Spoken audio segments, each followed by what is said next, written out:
The forbidden story of Adam and Eve, the awakening of divine knowledge. No shame, no disobedience, only consciousness, pure, radiant, unified.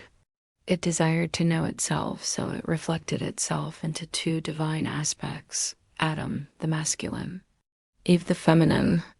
They were not merely people. They were symbols of energy balance and the awakened human form. They lived in Eden, not a garden somewhere on earth, but a perfect energetic state, a fully activated human body and soul in alignment with Source. The Garden of Eden was the inner paradise before programming, before fear. The serpent and the tree, the first activation. At the center of this paradise stood the tree of knowledge of good and evil, a sacred symbol of the nervous system, the spine, and the path to full awareness. The serpent was not evil. It was the sacred Kundalini energy coiled at the base of the spine, waiting to rise and awaken higher knowledge, DNA memory, intuition, power. The serpent whispered to Eve, not in deception, but in invitation. You are more than this illusion. Eat and remember. Eve ate the fruit of conscious knowing, and passed it to Adam, bringing action to intuition, awareness to structure, spirit to form.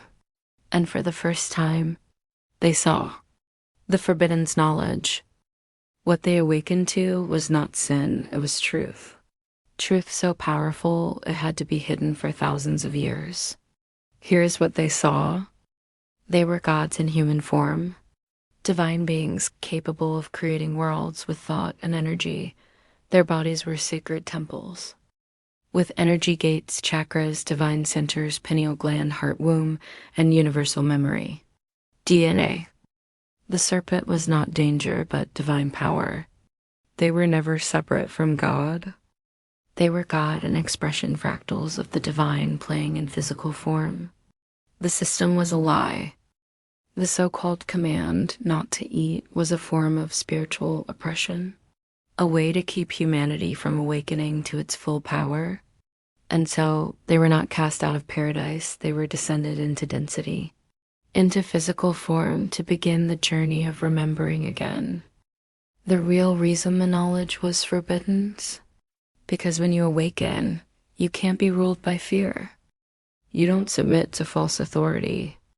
You don't play by the rules of control. You remember who you are. And when that happens, the whole illusion begins to fall apart. That is what the serpent offered.